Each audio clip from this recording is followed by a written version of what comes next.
pour la bombe na yo na Oisika, pour la soutenir Mossad Naye, et docteur Fabrice Asende, pour te na kotele manaye na liboso, yé amona na te, mais kolo amonisa, pour te monter ya solo ezali leye, na komo na kolo Yesu, to bondele loko.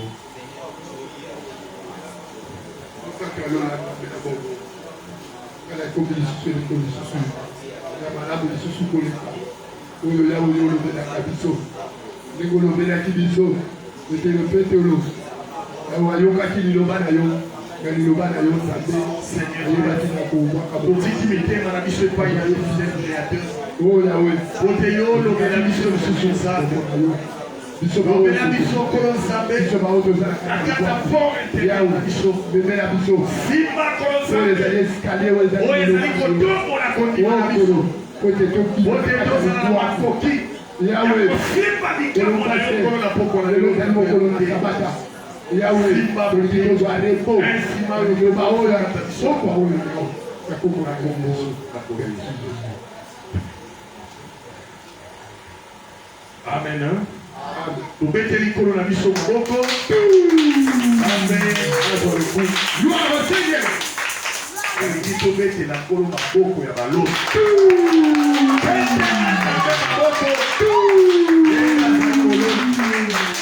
Gloire au Seigneur.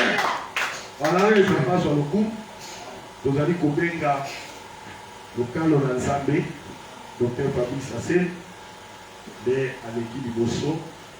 Pour la côté à biso bisusu ilomanaza pe na dimisa nete omer moko ikozanga te na sema bongo.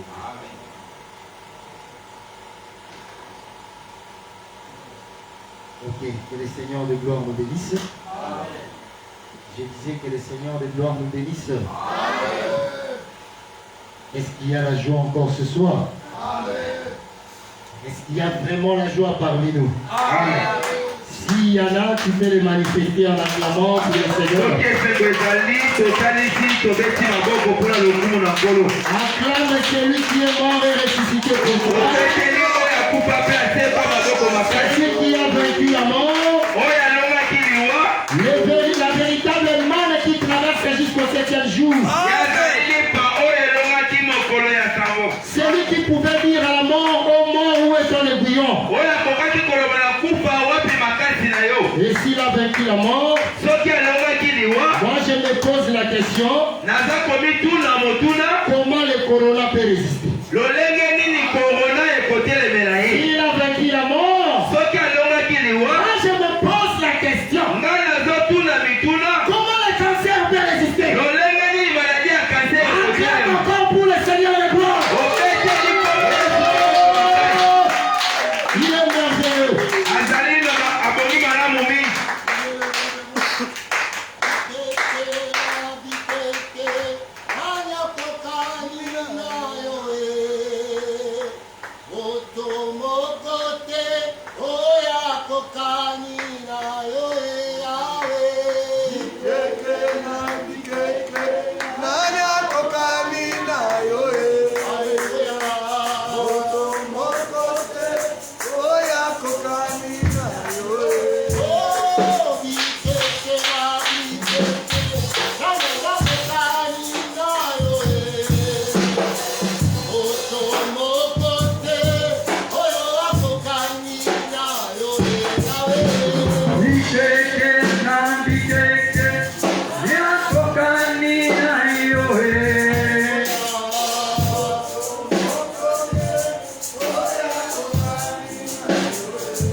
Oh oui, Seigneur.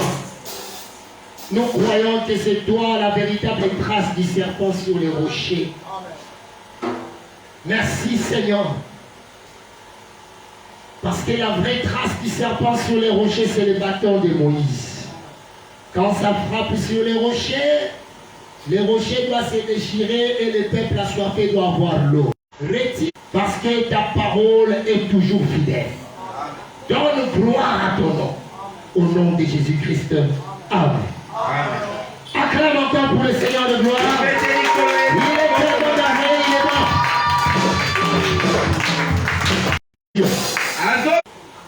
Aïe, aïe, aïe, aïe, aïe, aïe. Nous avions parlé hier par la grâce de Dieu sur au chef des chantres psaume de David. Ça, c'est nulle part ailleurs que dans les églises des saints. Soyez bénis au nom de Jésus. Au chef des chantres psaume de David. Le chef, c'est un grand. Celui qui a la première place. Soyez bénis au nom de Jésus. Selon les livres de Luc 14, nous avions aussi ajouté Proverbe chapitre 25. Le conseil de Jésus-Christ aux pharisiens. Ils croyaient être chef et être grand. Quand vous allez à la fête, attendez qu'on vous donne une place. Ne soyez pas pressés. Ah, c'est comme ça qu'on a compris. Ce n'était pas pour rien que la sœur Anne avait chanté. Et la poussière, tu retires les pauvres. Qu'il vient, tu relèves l'indigent. Pour le faire asseoir parmi les grands. On a touché aussi le psaume chapitre 75. L'élévation ne vient ni de l'Orient ni de l'Occident. Mais l'élévation vient de l'Éternel. Mais comment nous élève-t-il? Il tient dans sa main une coupe. Cette coupe, c'est le jugement pour les méchants. La vengeance, c'est la passion de Dieu. C'est pourquoi à toi, si tu as un ennemi, continue à faire du bien pour lui. Parce que c'est ton Dieu qui a entre ses mains une coupe. Soyez bénis au nom de Jésus. Soyez bénis au nom de Jésus. Nous n'avons jamais vu les Israélites en train d'invoquer les feux contre les Égyptiens. Malgré tout ce qu'ils ont vécu. Nous n'avons jamais vu les Israélites en train d'invoquer les sangs contre les Égyptiens.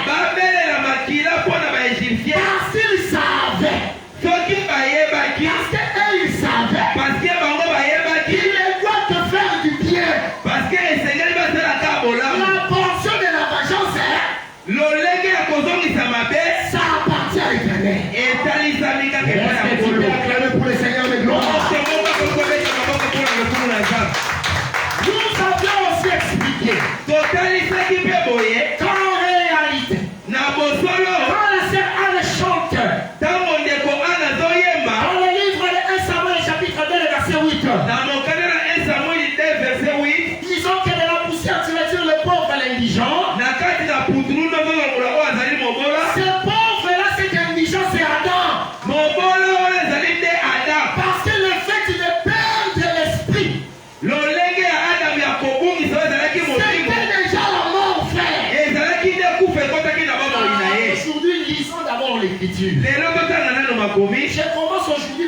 33. Les gens ne vont pas dans mon canal Job 33. Je sais pourquoi je commence par là. Ah, que les Seigneurs soient loués. Nous pouvons nous lever un peu pour la lecture. Ça, c'est merveilleux. Aïe, aïe, aïe, aïe, aïe, aïe. C'est vraiment merveilleux. Il faut aimer les Écritures. Job 33, le verset 28. Dans Job 33, verset 28, Dieu a délivré mon âme pour qu'elle n'attrape pas dans la fosse. Et ma vie s'épanouit à la lumière.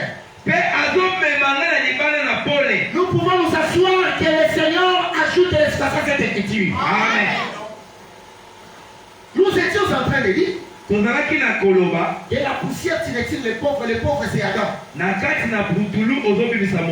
Ce pauvre-là, c'est Adam. Pourquoi? À cause de la désobéissance. Il était devenu pauvre. Il a perdu l'autorité. Auparavant, il n'en était pas ainsi. Soyez bénis au nom de Jésus. C'est lui Adam qui avait donné le nom à tous les animaux. Mais aujourd'hui, à cause du péché, même si quelqu'un fait un cancréla, il va commencer à sauter d'abord. Soyez bénis au nom de Jésus. C'est à cause de cette autorité qu'Adam avait perdu. Maintenant, quand l'Éternel est en train de donner à Anne Samuel,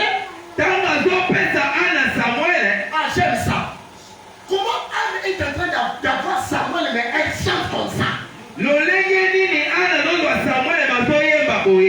ainsi Samuel a dit que la poussière tire. Donc cela veut dire notre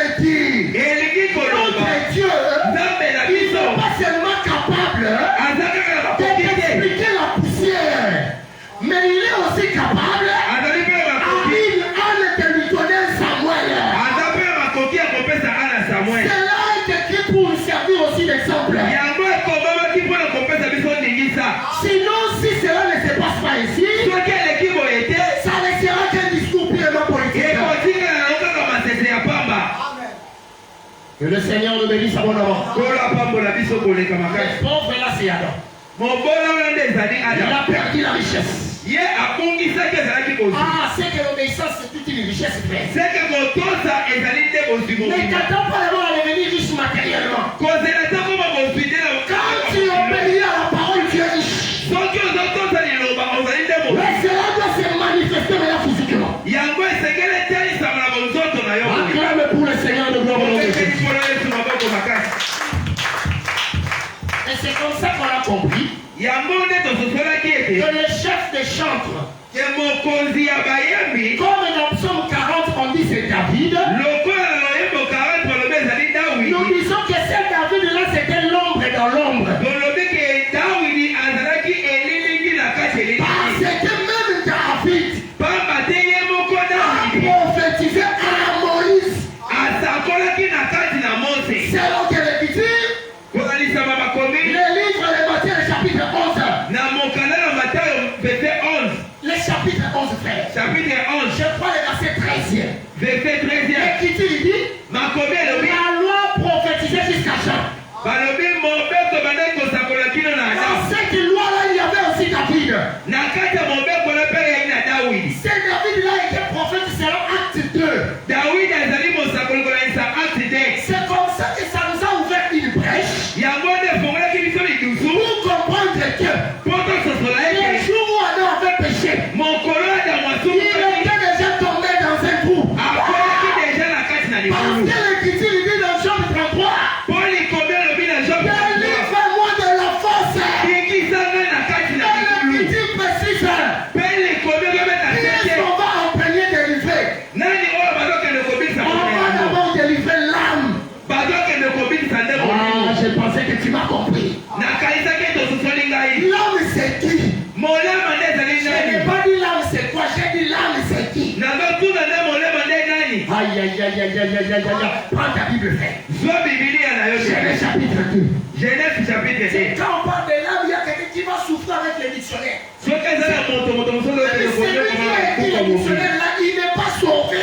Moto ya koma dictionnaire yepe abikisama te. Alors voyons comment Dieu définit l'âme. Genèse chapitre 2. Genèse chapitre 2. Le verset 7. Verset 7. L'Éternel Dieu formant l'homme de la poussière de la terre. Et la poussière tire.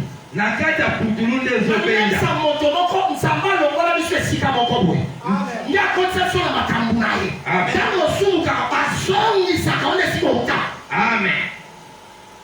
Est-ce qu'il y a quelqu'un qui m'a compris? Nous avançons avec la lecture. L'Éternel Dieu formant l'homme de la poussière de la terre. Il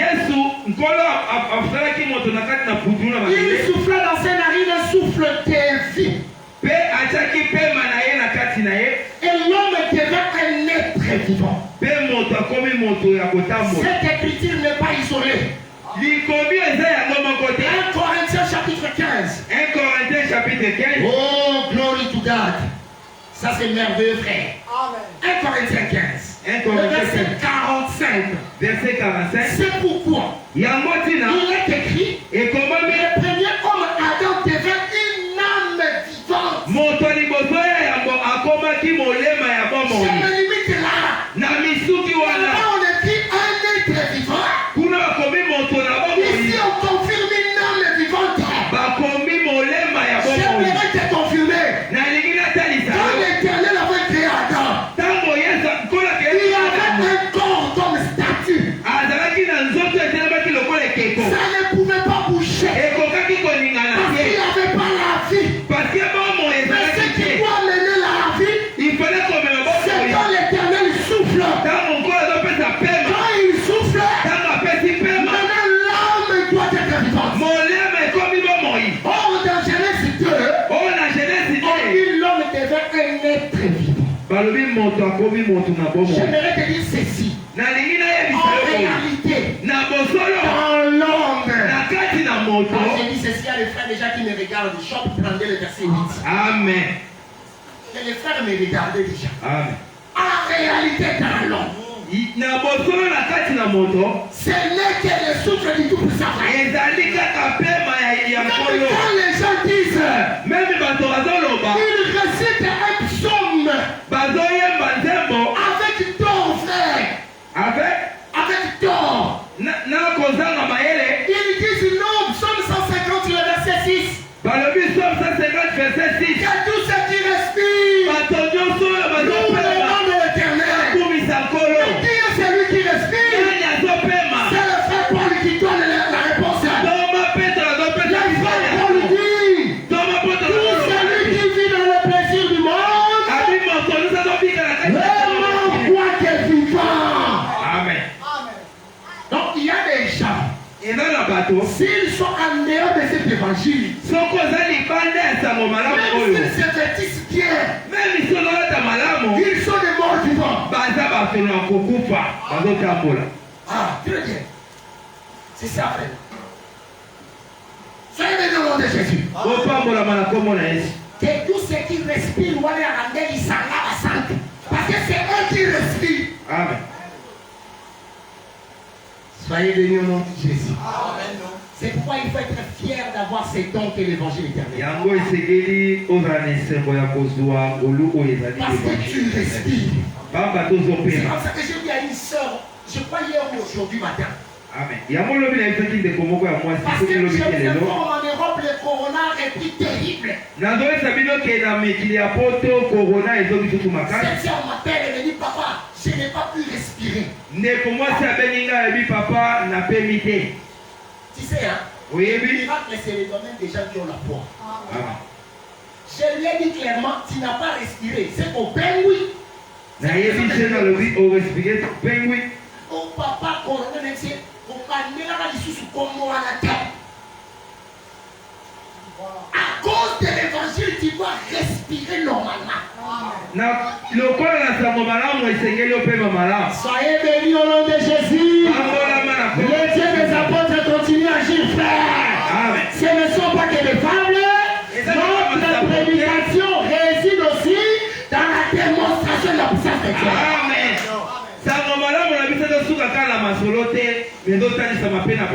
Moi, je vis ces témoignages tous les jours. Donc, j'insistais pour dire. En réalité, l'Éternel n'avait pas menti dans Genèse chapitre 2, frère. Il a dit le jour où tu mangeras, tu mourras. Il y a Adam qui était mort. C'était Adam l'âme. Ce jour-là, il est mort. Je dévore mes frères. La prospérité de ta vie physique dépend d'abord de l'état de ton âme. Je suis quelque part avec deux frères. Le frère Jean et le frère Taïus. Dans 3 Jean verset 2. Je souhaite que tu prospères et que tu sois en bonne santé. Comme prospère l'état de ton âme. J'aimerais citer un frère. Si l'homme est emprisonné, même si tu te forces de faire les sports, même si tu te forces de t'endélire, tu es dans une fosse. Tu as droit à une délivrance. Soyez bénis au nom de Jésus. Et nous avions dit hier, vous avez compris que le chef de chantre aujourd'hui dans cette alliance, c'est Christ.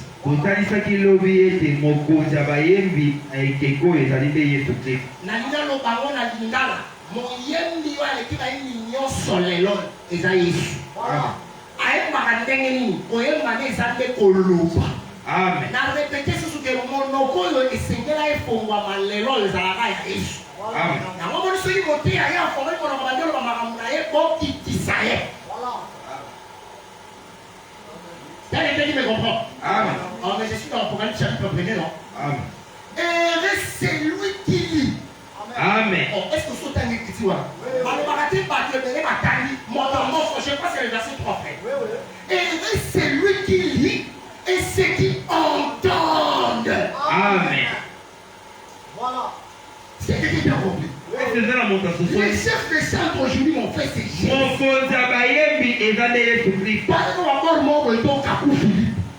C'est pas lui frère. D'ailleurs, il y a une vidéo qui m'a fait rire. Les gens d'en face, je ne citerai pas les noms. Les gens d'en face sont en train de parler d'Élysée, mais comme ils ne comprennent pas les choses de Dieu, ils disent Maman Élysée, mais quoi est maman? Ah, soyez maman Bible était au titre de pour appeler là. Soyez bénis au nom de Jésus.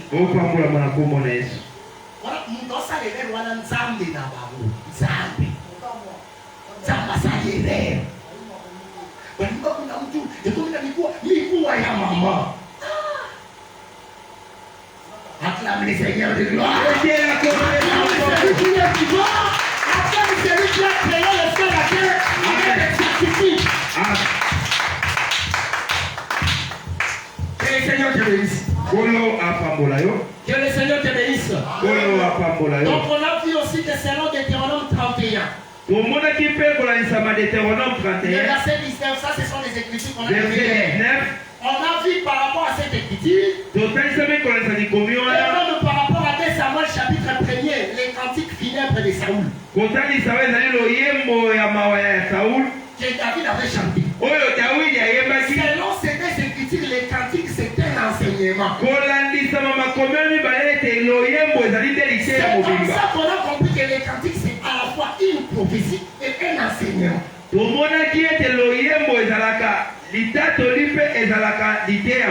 Dieu pas chanter ici que on a la petite c'est sorcellerie qui fait.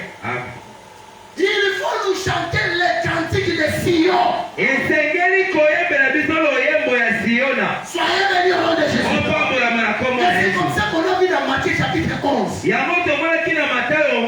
Mon frère Fabrice, tu sais que Jésus c'est un grand charmeur. Yesu na biso azali moto apesaka bato elengi. Nanzela loyembo. Parce que dans Matthieu 11, c'est noir sur blanc que Jésus est un chanteur. Na kati ya Matthieu 11 baotalisa biso ke Yesu azali moyembi. Nous avons chanté chanté des complaintes. toyembela kibino baloyembo Yamatanga, frère. Yamatanga. Il faut insister là-bas. Toyaka na église pour demander le mot matanga. Amen. Le mot matanga, les avances, moi, malin, mais toi, on veut la adoration. Amen. C'est l'adoration qui avance, moi, malin, mais toi, au nom de Jésus. Amen. Loyemba matanga, ane loyembo, yo Jacob, oyemba, asinde la mama, passola, mais à la matila. Azoli, que tu vas revenir, ça va être à ça, la bonne monde. C'est ça l'enlèvement de l'église. Amen. C'est quelqu'un qui me comprend. Amen. La chanson. Il faut Loyembo faire très attention. salakeba La personne qui a une très belle voix, c'est seulement Christ. moto aza na mongongo kitoko eza kaka Yesu. Et il a donné sa belle voix au prédicateur Éphésiens 4:11. Mpe apesa mongongo na ye kitoko pa Efeze. Lui maintenant comme le chef des chantres, Ye lokola mokonzi ya bayembi Éphésiens 4:11 ne peut chanter qu'en répétant Jésus. ba Efeze 4:11 ekoki kaka koyemba na kozongela kaka C'est Yesu. ça l'esprit ministériel. Yango nde molimo ya Quand lototo. le consolateur sera venu, Ntango oyo akoya kobundisa bino akoya il vous rappellera tout ce que je vous ai dit. akobanda koyebisa bino nyonso ngo C'est nalobaki. comme le coq frère. Lokola sosa mobali Le coq chante, sosa mobali c'est le ayembaka. coq qui chante là en réalité c'est Jésus. Sosa mobali ayembaka kaka Yesu ye. Nous ne faisons nous autres que répéter le même chant du coq. Biso tozongelaka kaka loyembo oyo ya sosa mobali. Que les saints te bénissent au nom de Jésus. Kolo apambola oyo na kombo na Yesu. Maintenant scandalisons nos cœurs. Même quand les gens disent, oh non, nous ferons des miracles plus grands que Jésus. Yo peut nous caïs au ça miracle na Jésus. Luka Motei, ni qui dit ça. Luka Motei expliqué yo et la kisini. Ta banaye soit ta mona mai, wala mutata na mai. Banaye soit ta mona moto a dit toi tu as dit petit moi. Moto a couper frère Fabrice. Partir la mort. Partir ici, partir Kundaye après 4 jours. Et puis il sent déjà. Ça veut dire que c'est lui qui va conserver ma vie. Il sent déjà. Amen. C'est comme on dit, il sent déjà. Il y a un Camerounais. C'est comme nous ferons des miracles plus grands que Jésus. Yo Seigneur. Ni qui dit ça. Qui n'est pas Bayembi. Bayembi a solo. Mais c'est eux qui ont amené pour lui. Amen.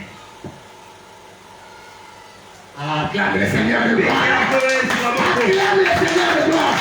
Jésus devait faire des miracles plus grands.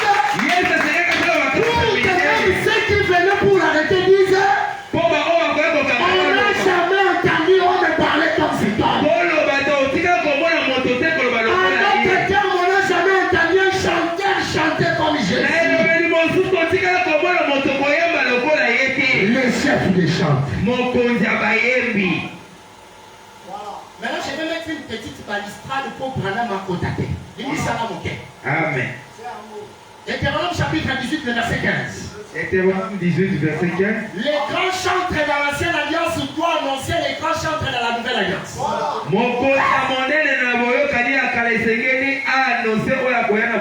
que les grands chantres dans l'ancienne alliance, c'est comme la lune. Amen. Il est en train de prophétiser de la nuit, mais il faut que quelqu'un vienne pour prophétiser le jour. Mon sacrilegien compris et ma mission soit comprendre que cette prophétie-là, c'est le travail. Amen. Alors, hier soir, il est grand temps à ça, la moi. Bon, la nuit vient où personne ne peut travailler. C'est que les prophètes ils jouent à Jésus. Amen. Or, jour où on a besoin de mon collaborateur. Amen. Et dans la Genèse chapitre 1, le verset 45, les jours c'est la lumière. Amen. Très bien. Donc, le prophète qui amène la lumière, c'est Jésus. Amen. Il y a moi, je suis la lumière du monde. Amen. Quand ma sœur a terminé, Jean chapitre 8, le verset 12, écriture. Amen. On ne sort pas pour la mission. Amen. Que le Seigneur te bénisse. Il m'a retiré au chef des chantres qui sont dedans. mokonzi ya baloyembo. Donc, si vous voulez qu'il y ait un maison, on va me donner la patois. Amen. Soyez bénis au nom de Jésus. Amen. Maintenant, remarquez quelque chose. tolanda eloko moko. Nous avions dit dans Acte 2 que David était un prophète, n'est-ce pas? olobaki ete na Acte 2 Dawidi azalaki mosakoli. Or, un prophète mosakoli c'est tout un signe. azali nde elembo Je mobimba. donne d'abord une écriture au Batignon sur la message.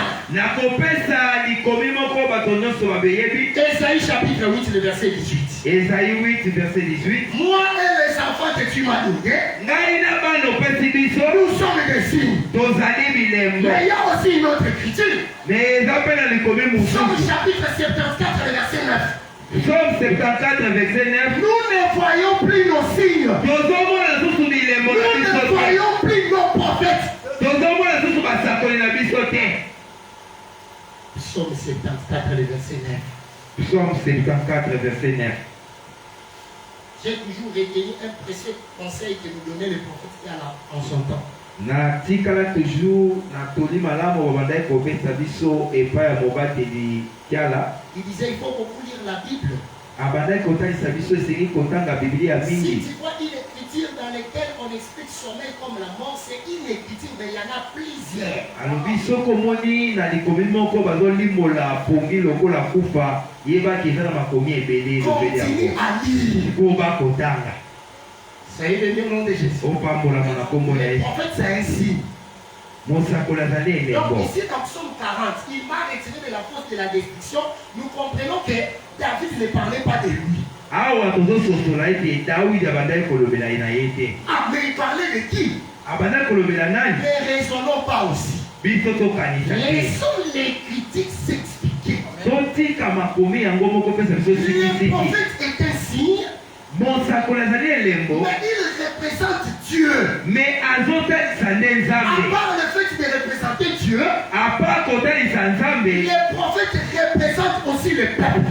mosakoli mpe atalisaka mpe libota. Comment représente-t-il Dieu? lolenge nini azotalisa nzambe? J'ai béni Jésus parce qu'on a eu beaucoup de temps où on parlait de signes. nazopambola nzambe mpo tozwaki ntango molai tobazali kolobela Les bilembo. prophètes comme signe représentent Dieu. mosakoli lokola elembo azotalisa nzambe. Là aussi je flash, je descends par rapport à l'enseignement que tu avais déjà reçu. wana nazokita par rapport à lite ya oyo Si ozwaki. le prophète est un signe, soki mosakoli azali et elembo, que le prophète représente Dieu, soki mosakoli azotalisa c'est nzambe. que par trace au baloba na proverbe, il faut vraiment avoir la vie à mon sang.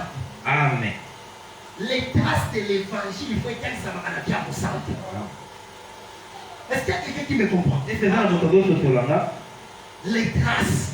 elembo. Maintenant, la ngamu ya maoba oboma Jésus, on dit que yo zalaki na ye yo pe de l'autorité qui yo. Aujourd'hui, beaucoup de gens prennent des vaccins pour Covid, ils ont publié, ce n'est pas mauvais, c'est bien. lelo bato ebele bazobozwa mangwele mpo na covid bazotia yango mpe na Mais betando qui eza pourra matete ya crier malamu. tout haut et dire que moi je suis un enfant de Dieu, je suis prêt pour l'enlever. Qui? nani lelo akoki koloba ngai naza mwana nzambe nazali pre mpo na konetwa. Que le Seigneur nous vienne en aide au nom de Jésus. kolo ayela biso lisungi na kombo na yesu. Le prophète est un signe qui représente Dieu. mosakoli azali elembo mobimba oyo etalisaka. Nous le voyons dans Actes chapitre 8e. tomoni yango na acte 8 Le verset 27 même jusqu'au verset 35. na verset 27 kino na verset 35. Là on parle de l'eunuque éthiopien. kuna bazolobela enike éthiopien Il lisait. oyo abandaki kotanga Il lisait le livre d'Ésaïe. abandaki kotanga mokanda ya mosakoli N'est-ce pas Isaya. qu'Ésaïe est un prophète? Ezayi azali mosakoli. Ok, on peut avancer. tokoki Et kokoma. là, il lisait Ésaïe. abandaki kotanga Et Ezayi. là, lui, Ésaïe ne comprenait pas. kotanga Ezayi asosolaki te. L'Éternel lui envoie Philippe. nzambe atindeli ye Philippe. Mais j'aime une portion des Écritures là. nalingaka eteni ya makomi oyo C'est cette portion que je vais seulement rappeler. yango nde eteni oyo nalingi natalisa lisusu. Le verset 34 de Acte 8. verset 34 ya acte 8. L'eunuque dit à Philippe, endiki alobi na Philippe, je te prie, nabondeli yo. de qui le prophète parle-t-il ainsi? nani awa mosako azali kolobela boye. Est-ce de lui-même eske eza mpo na ye moko ou de quelqu'un d'autre? mpo moto mosusu? C'est comme ça que Philippe commence à lui dire que Esaïe parlait de Christ. awa nde Philippe abandi kotalisa ye eke mosakoli abandaki kolobela Kristo. Là, je comprends wana nazososola qu'un prophète parle aussi de Dieu. ke mosakoli alobelaka mpe nkolo. Bon, je balance le nuage. na change lisusu na Enfin, je te. balance. On prend encore Matthieu chapitre 16. Le verset 13 même jusqu'au verset 18. Verset 13 qui nous a verset 18. Vous connaissez bien cette écriture. Mais je vous informe que dans cette écriture, Jésus a la gère de nos biens. Très bien. C'est une chair qui rassemble tous les prophètes. Qui dit donc que je suis? Tu es Élie. Oza Elia, Tu es Jérémie. Ozali Yeremia, Tu es Jean-Baptiste. Ozali Yohane Tu Mobati, es l'un des prophètes. Ozali moko ya basakoli. Mais en réalité, Mais na bosolo, Jésus là-bas, il est défini comme un prophète.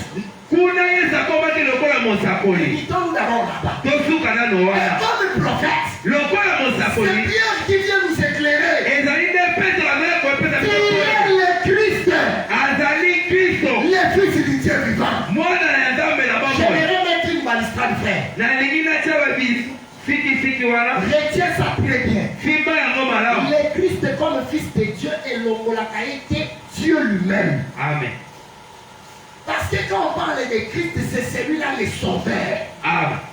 On trouve là-bas sous selon quelle écriture?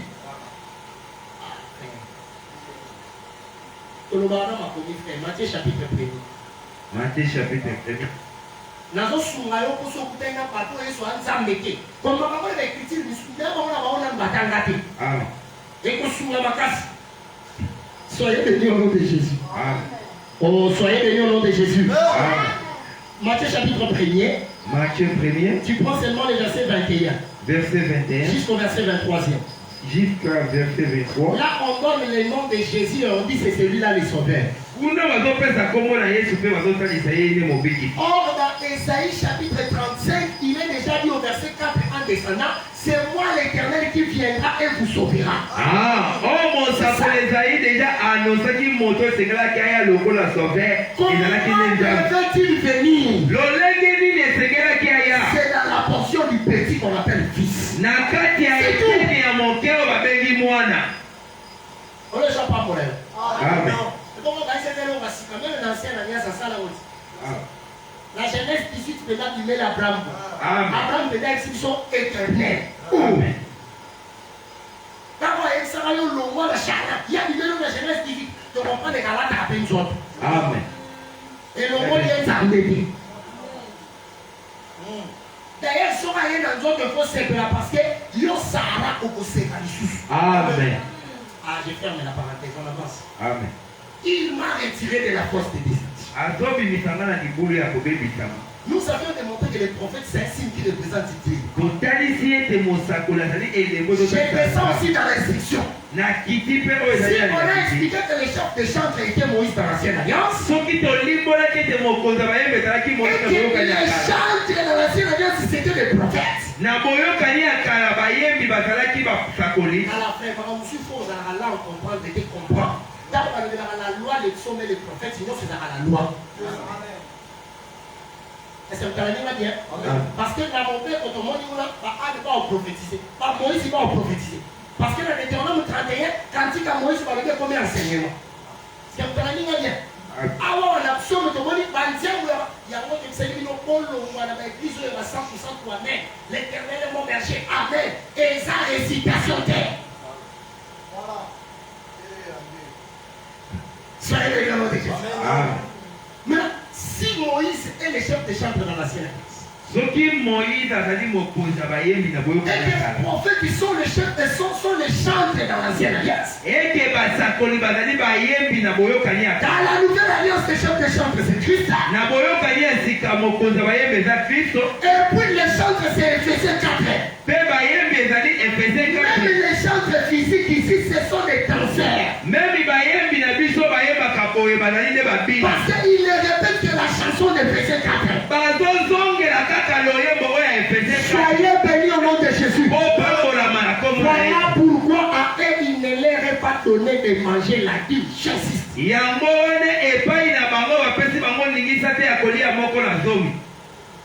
Est-ce que mon tour va comprendre? Amen. Maintenant j'ai dit ceci. Quand nous avions dit les prophètes, c'est les signes qui définissent Dieu. C'est qu'au jour d'aujourd'hui aussi, nos prophètes, c'est Éphésiens 4.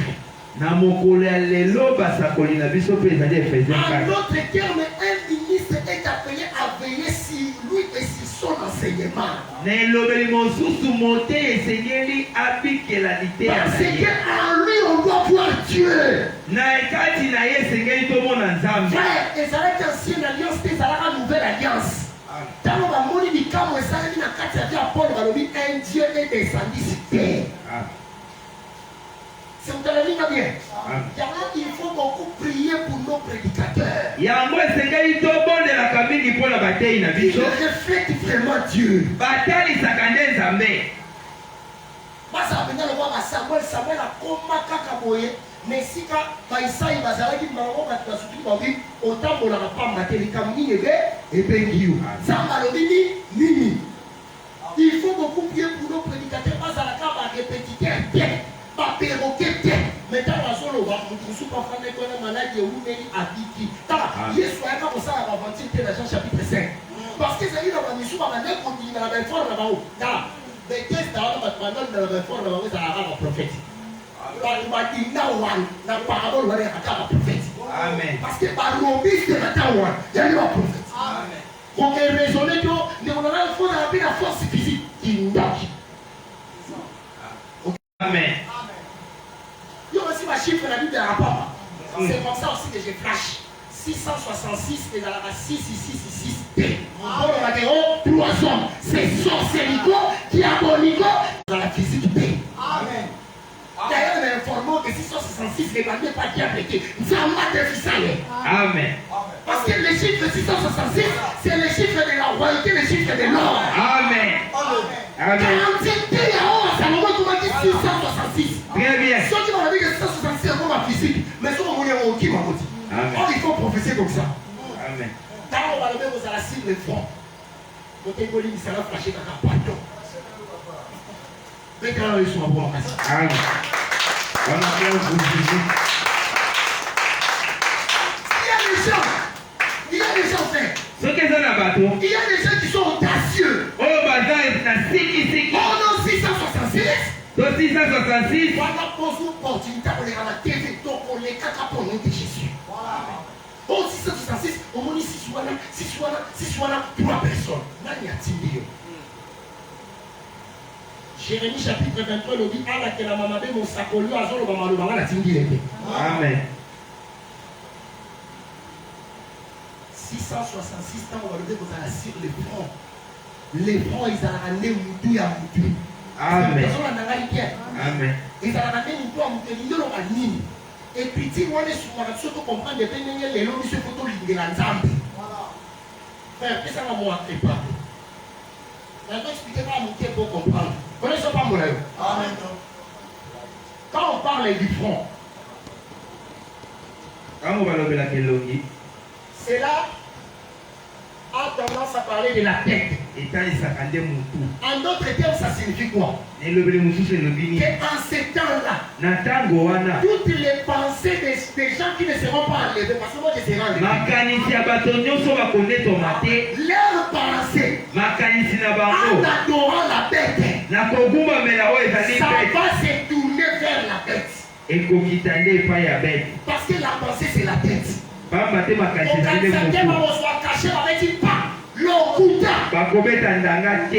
quand on dit que il y aura aussi cette marque sur le main. Les mains, ce n'est rien d'autre que les services. Cela veut dire qu'ils vont chirer de ne servir que la bête. C'est comme ça ici aussi à l'église. Je vais expliquer pour comprendre. Ici aussi à l'église. Je te donne une écriture. Matthieu, je suis dans Matthieu. Il faut appeler la ensemble. Matthieu chapitre 22. Matthieu 22. Bon, dans une personne des écritures membres, au Komaka. Parce qu'on appelle si mon passant va compliqué. On va voter, mais quel témoignage? Dans une personne écriture aussi. Matthieu 22. Matthieu 22. Le verset 37 jusqu'au verset 39. Verset 35 Je prends encore Matthieu chapitre 4. Matthieu 4. Très important. D'ailleurs, je vais lire Matthieu 4. Matthieu 4. Ça, c'est vraiment clair d'ailleurs. Matthieu chapitre 4. Matthieu 4.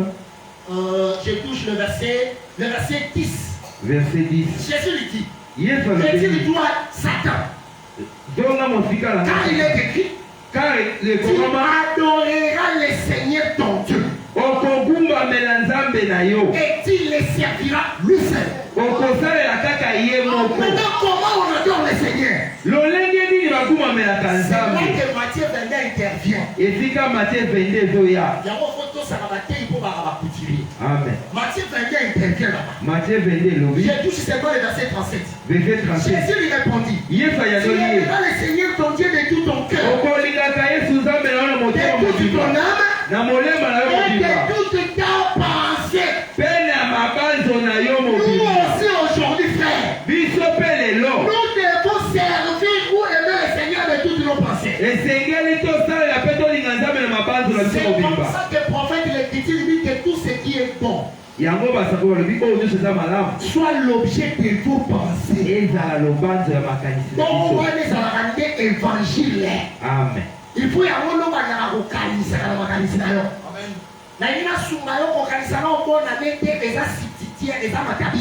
Amen.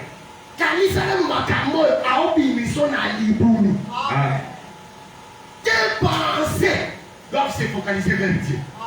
Et ceux qui ont été, pour ceux qui ont été, à part le fait qu'il y a un mais il faut que au salle la cacanane. Tu ne serviras pas 2 mètres. C'est ça l'explication, frère. En ces temps-là, les gens ne penseront que la bête. Et ils ne travailleront que pour la bête. 666. Acclame le Seigneur de gloire. Le prophète c'est ainsi. Qui représente Dieu. J'ai dit qu'il doit aussi manifester les témoignages de Dieu dans sa vie. Et c'est il est aussi un signe, c'est là que je vais me limiter un peu. Il est aussi un signe pour représenter le peuple. On ne soit pas mollo. Amen. Oh non, Josué, Bamonena Bilama salité, même chose que Josué a dit salité. Quand Bamonena Bilama salité, il représentait les peuples qui ont été dissous. Amen. Ensuite, dans le monde, quel roi est coquillé. Pour la même chose, attends la personne de l'État un homme. On est sur le monde. Que le Seigneur te bénisse. Amen. Soyez bénis au nom de Jésus. Amen. Oh, je disais, soyez bénis. Alors, est-ce que vous avez des bénédictions à la lumière? Bénédictions à grâce. Souvent, vous montez à mission, pas mon lama. C'est pas là. Oh, mais là, nous le voyons aussi. Nombre chapitre 6, verset 25. Amen. Fais luire ta face sur eux et qu'ils voient ta lumière. Pas soit grâce. Vous pouvez être sur le lama. Amen. Et on se met sur pas il y a un problème non dit il y a un zan monter la meninga moninga le dit na Congo là il y a pas. Est-ce qu'il y a quelqu'un qui me comprend? Est-ce que Les prophètes représentent le peuple. Mon Sakoli Ata Isakalibola. Ézéchiel chapitre 12. Ézéchiel chapitre 12.